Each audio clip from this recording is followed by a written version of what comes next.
कि कब आपने डिसाइड किया कि यूपीएससी सीएससी का एग्ज़ाम दिया जाए? मेरे पापा ने भी जॉब के साथ स्टेट पीसीएस की तैयारी करी थी, तो वो हमेशा मोटिवेट करते थे कि ये एक सबसे बेस्ट जॉब है गवर्नमेंट जॉब में। इंटरव्यू सुनता था उस टाइम पे, तो वो मुझे काफ़ी मोटिवेटिंग लगा। गेट में रैंक आ गई थी मेरी 59 all India rank.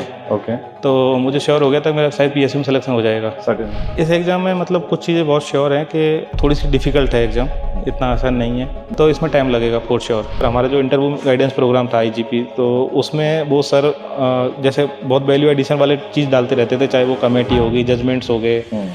Hello everyone, welcome to PW only IAS. दोस्तों, आज हमारे साथ हैं Ashish. Ashish has got 686 rank. Ashish, सबसे पहले ढेर सारी शुभकामनाएं इस रिजल्ट के लिए। सबसे पहले तो आशीष यही बताइए कि कब आपने डिसाइड किया कि यूपीएससी सीएससी का एग्ज़ाम दिया जाए?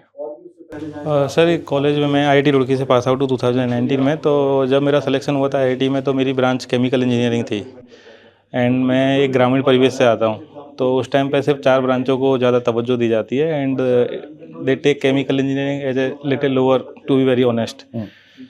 तो उस टाइम पे वो जब भी घर जाता था तो ये रहता था कि गवर्नमेंट जॉब तो इसमें है ही नहीं। तो ये था। तो और मेरे पापा ने भी जॉब के साथ स्टेट पीसीएस की तैयारी करी थी, तो वो हमेशा मोटिवेट करते थे कि ये एक जॉब है, तो इसको करना चाहिए, काफ़ी अच्छी जॉब है और सबसे बेस्ट जॉब है गवर्नमेंट जॉब में। तो इनिशियली जो थॉट परकोलेट हुआ वो मेरे पापा की वजह से हुआ। उस टाइम पे बीटेक के टाइम पे ये हो गया था। तो अभी तो ये पॉडकास्ट बहुत सारी यूट्यूब पे अवेलेबल हैं आईएएस की, बट उस टाइम पे बहुत कम बीबीसी के इंटरव्यूज़ थे। तो मुझे याद है 2014 या 15 पेज का रिजल्ट आया था, तब उसकी पॉडकास्ट पड़ी हुई है अनन्या मैम और ये लोग हैं। तो उनकी पॉडकास्ट में उस इंटरव्यू सुनता था उस टाइम पे, तो वो मुझे काफ़ी मोटिवेटिंग लगा। एंड फिर मैं बीटेक में ग्रेजुएशन करता रहा। फिर मुझे लगा कि शायद इसमें लंबा समय लग जाएगा। मेरे पिताजी 2016 में रिटायर हो गए थे। तो मैंने सोचा कि पहले गेट की जॉब करके जॉब ले लेते हैं, उसके साथ में इसकी तैयारी करूँगा। बट करना था, ये श्योर था। एंड इसका एक जस्ट एक एग्जांपल देना चाहूँगा मैं। गेट में रैंक आ गई थी मेरी 59 ऑल इंडिया रैंक। ओके। तो मुझे श्योर हो गया था मेरा शायद पीएससी में सिलेक्शन हो जाएगा। तो उस टाइम पे मैंने सोचा कि जब तक ज्वाइनिंग आती तब तक मैं सिविल सर्विसेज की तैयारी कर लेता हूँ। तो मैं दिल्ली आया था और यहाँ पे मैंने अपनी ऑप्शनल की तैयारी करी थी उस टाइम पे। अच्छा। हाँ, तो 2019 लेट 2019 से मैंने इसकी तैयारी चालू करी थी। ओके ओके, ठीक है। तो ये आपका आई थिंक 5th अटेम्प्ट था? यस। तो जैसे हम लोगों को देखो, हर कोई कोशिश यही करता है कि यार पहले अटेम्प्ट में हो जाए, सोच तो यही रहती है। बट कई बार जर्नी हमारी थोड़ी सी लंबी खिंच जाती है। तो वो लंबी जर्नी के अंदर कैसे एक मोटिवेशन कैसे मेंटेन रखा आपने? इस एग्ज़ाम में मतलब कुछ चीज़ें बहुत श्योर हैं कि थोड़ी सी डिफ़िकल्ट है एग्ज़ाम, इतना आसान नहीं है। और बहुत सारी प्री रिक्विजिट्स हैं तुम्हारे अंदर होनी चाहिए। अगर वो सब नहीं है तो इसमें टाइम लगेगा फॉर श्योर। चाहे वो राइट गाइडेंस हो या तुम्हारा एटीट्यूड कैसा है सर्विस को लेके, इस एग्ज़ाम को लेके, तुम्हारी कंसिस्टेंसी कैसी है एंड सेल्फ मोटिवेशन है या नहीं। तो मेरे अंदर मतलब मुझे कंसिस्टेंसी मेरी ठीक थी। मतलब मुझे पढ़ना अच्छा लगता है और मतलब मैं अकेला रह के पढ़ना प्रेफर करूँगा बजाय दोस्तों के साथ पार्टी करने के। तो मुझे उसकी कोई इशू नहीं थी। कंसिस्टेंसी मेरी काफ़ी ठीक है। लास्ट अटेम्प्ट में थोड़ा सा मतलब अभी इस अटेम्प्ट के लिए मैं जब तैयारी कर रहा था सोच रहा था कि अभी छोड़ देता हूँ, बट मुझे लगा नहीं, एक बार देना चाहिए, एक और सीरियस देना चाहिए। तो वही मोटिवेशन था। इसके अलावा मैं ऑलरेडी जॉब में था, तो कहीं ना कहीं मुझे पता था कि मुझे यहाँ से निकलना था। मैंने मेरी पहली जो जॉब थी वो सिर्फ इसी की प्रिपरेशन के लिए छोड़ी थी। अदरवाइज मुझे वो वर्क वाइज काफ़ी इंटरेस्टिंग था आईओसीएल में। बट उसमें शिफ्ट की जॉब थी तो तैयारी नहीं हो पाती थी। तो एक मोटिवेशन रहना चाहिए, उसके अकॉर्डिंग ही हम प्लानिंग करते हैं आगे की। तो वही मोटिवेशन था। पेरेंट्स के लिए भी था कि शायद अगर इसमें हो जाता है तो वो बहुत सेटिस्फाइड फील करेंगे। एंड खुद के लिए भी था कि एक मतलब अच्छे लेवल से गवर्नमेंट जॉब की स्टार्टिंग करनी है। तो ये मोटिवेशन ने मुझे काफ़ी कंटिन्यू करवाया। आप अभी डीआरडीओ में आप आई थिंक वर्क कर रहे हैं? यस, मैं डीआरडीओ में वैज्ञानिक के पद पर कार्यरत हूँ। आई थिंक वो भी काफ़ी अपने आप में काफ़ी चैलेंजिंग वर्क है एंड काफ़ी अपने आप में मोटिवेटिंग एंड आप देश के लिए कुछ कर रहे हैं। हाँ, यस सर, मतलब काफ़ी चैलेंजिंग वर्क भी वहाँ पर होता है। मतलब बहुत बार फर्स्ट टाइम इंडिया में जो चीज़ें होती हैं वो हम लोग उन पर काम करते हैं जी। एंड मेरा लास्ट ईयर प्रमोशन भी हो गया था, तो मैं ऑलरेडी लेवल 11 पे हूँ। बट मेरे अंदर था कि मुझे ये सर्विस मतलब तैयारी करूँगा तो शायद इसमें मैं अपनी एस्पिरेशंस के साथ जस्टिस कर पाऊँगा ओके एंड मैं ज़्यादा पीसफुली रह पाऊँगा गवर्नमेंट जॉब में, तो इसलिए मैं कंटिन्यू किया इसको। Okay okay. एक चीज़ बताइए कि फैमिली का भी ना बहुत इंपॉर्टेंट रोल बन जाता है हमारे इस एग्ज़ाम की प्रिपरेशन के अंदर। आपकी फैमिली की तरफ से कैसा सपोर्ट रहा? सर फैमिली हमेशा सपोर्टिव रही है। उन्होंने मेरा आईओसीएल में सैलरी ज़्यादा थी तो वहाँ पे पैकेज ज़्यादा था, तो उसको छोड़ के मैं कम सैलरी पे आया, तब भी उन्होंने मेरे डिसीजन को बैक किया कि ओके तुम यहाँ तैयारी कर पाओगे। एंड इस एग्ज़ाम में मैं अलग अलग लेवल पे फेल भी हुआ हूँ, तो उस टाइम पे जैसे मेरी मम्मी बहुत मोटिवेट करती है मुझे कि सबके मम्मी पापा आस करते हैं कि उनके बेटे का होना चाहिए, तो ठीक है उनका हो गया, अभी तेरा अगली बार हो जाएगा, ऐसे करके हर बार हमेशा। जब 2022 में मेंस नहीं हुआ था तो मुझे काफ़ी बुरा लगा था, क्योंकि मैं एक्सपेक्ट कर रहा था कि हो जाएगा, तो 14 मार्क्स से रुक गया था वो। तो उस टाइम पे भी पापा मम्मी ने यही किया कि चलो एक बार और ट्राई करना चाहिए। बाकी मेरी बहनें हैं यहाँ पे, वो दिल्ली टीचर हैं, तो वो हमेशा मेरे को बैक करती हैं कि थोड़ा ठीक है टाइम लगेगा बट हो जाएगा, और तू मतलब कर लेगा मतलब। एंड कुछ कुछ ऐसे इंसिडेंट थे तब मेरे घर वालों ने सेक्रीफाइसेस किए कुछ कुछ मेरे लिए, तो उनको देख के मुझे लगता था कि ये शायद कर लेना चाहिए, वर्थ इट है। अगर घर वाले हमारे साथ साथ इतना सेक्रीफाइस कर रहे हैं तो करना चाहिए मेरे हिसाब से। खासकर जैसे मेरी एक सिस्टर है पूनम, वो दिल्ली टीचर हैं, उनके हस्बैंड भी दिल्ली टीचर हैं।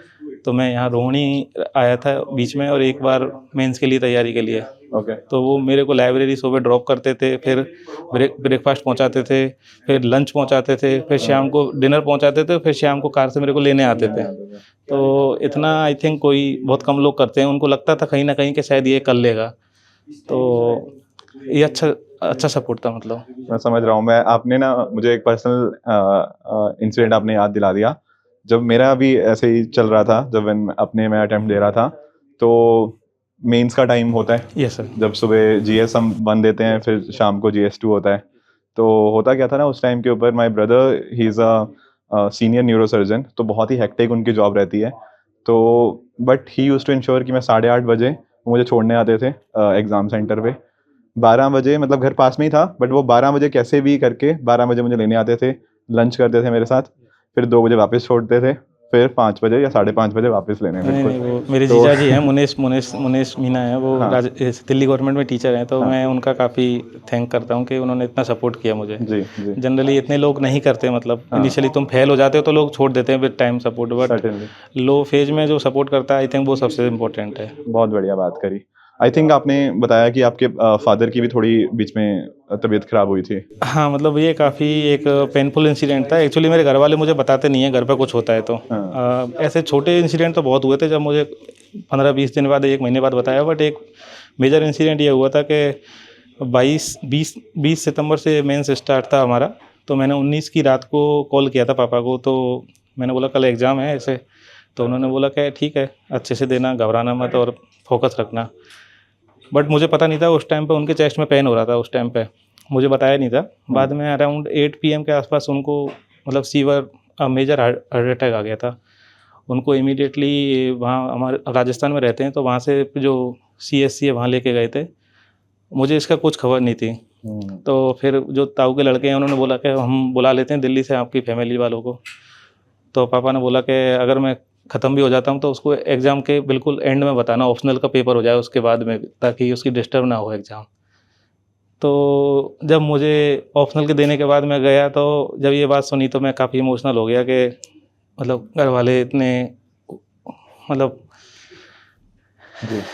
इतना कर सकते हैं हमारे लिए, तो हमको। मैं समझ रहा हूँ। मैं आपकी बात कंप्लीटली एग्री करता हूँ कि जो आई थिंक जो सेक्रीफाइस एक मदर और एक फादर का रहता है वो अनमैचेबल है। उतना मतलब अपने बेटे को मतलब किसी भी हद तक मतलब मतलब there is nothing beyond that thing. I can understand आपका जो पॉइंट ऑफ व्यू है। तो फैमिली आई थिंक अगर आपके साथ खड़ी हुई है ना, तो फिर लगता है कि यार ज़िंदगी में सब कुछ हम कर लेंगे अगर फैमिली का सपोर्ट है, फिर कोई चीज़ मुश्किल नहीं लगती है मेरे हिसाब से। एंड ये एक ऐसी जो सेल्फलेस लव है ना, दैट इज़ समथिंग जो ट्रूली आप जानते हो। वो ही सपोर्टिव है एक्चुअली। सक्सेस के बाद तो बहुत सारे लोग मिल जाते हैं, बट जब स्ट्रगलिंग फेज होता है तो उस टाइम पे सिर्फ घर वाले ही और जो ट्रूली तुमको प्यार करते हैं वही लोग तुम्हारे साथ रहेंगे। लाइफ में ना एक अच्छा सपोर्ट सिस्टम होना तो आप डेफिनेटली लाइफ में आगे बढ़ेंगे ही बढ़ेंगे, मेरा तो ऐसा मानना है। मतलब वो मैं जब परेशान होता था तब मैं बोलता था पापा नहीं हो रहा ये, मतलब मैं अपना बेस्ट दे रहा हूँ, जॉब के साथ इतना टाइम नहीं मिलता था, मेरी जॉब भी थोड़ी हेक्टिक है, मतलब वो उधर भी जैसे ऑफिस फिक्स नहीं है कि 5 बजे छूट जाएगी, कभी 7, कभी कोई रिएक्शन लग गई तो 2 मतलब दिन तक चल रही है वो। तो घर वाले बोलते ठीक है छोड़ दे, हम तो तेरी खुशी में खुश हैं, मतलब अगर नहीं हो रहा तो छोड़ दो, बट अगर मन है तो कर लो, हम तो सपोर्ट है, चाहे कितने भी अटेम्प्ट लग जाए, ऐसे करके वो बोलते थे मुझे। तो वो अच्छा था सपोर्ट, मतलब नहीं बहुत, मतलब पर्सनली मुझे काफ़ी आपका बात सुन के वो इमोशनल लगा। एक चीज़ बताइए, आप ओनली आईएएस के साथ कैसे जुड़े?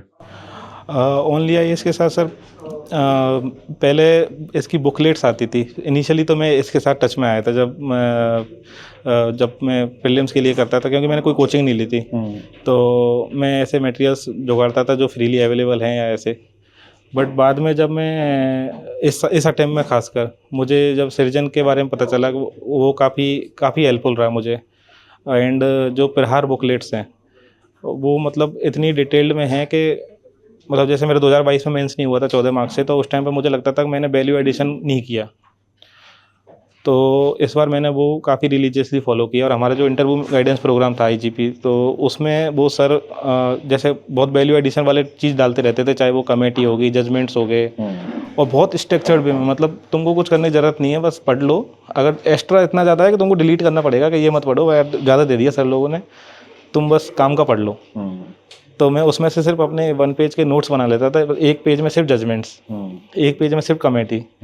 एथिक्स का वो जो मटेरियल था उसमें बहुत सारे फ्लो चार्ट्स रहते थे, और उनसे शायद वैल्यू एडिशन होती है मुझे लगता है। मेरे पहले भी अच्छे मार्क्स थे, 100 मार्क्स थे एथिक्स में, बट अब मुझे लग रहा है इस बार शायद और इम्प्रूवमेंट हुआ होगा शायद, अभी तो मार्क्स आए नहीं, बट तो ये सब मुझे काफ़ी हेल्पफुल हुआ है। बाकी एफएलटीज थे अपने जब सृजन में लास्ट में, तो मैंने वो दिए थे, तो काफ़ी हेल्पफुल था सर मेरे लिए ये वाला प्रोग्राम। आई थिंक आप एसए और एथिक्स में आप कनेक्टेड रहे हैं। हाँ, एथिक्स की वीडियोस में देखता था, क्योंकि 2022 में क्या हुआ था, मेरा ऐसे में काफ़ी कम मार्क्स आए थे, 88 मार्क्स आए थे मेरे। अच्छा।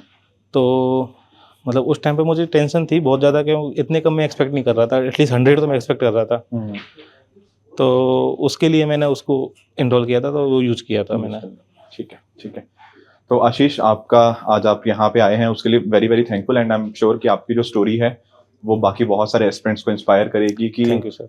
मुश्किल परिस्थितियां होती हैं, पर जब अपने साथ में हिम्मत हो और एक अच्छा सपोर्ट सिस्टम हो तो किसी भी परेशानी को हम लड़ सकते हैं उसके साथ। बिल्कुल। Thank you so much Ashish, all the very best. Thank you so much.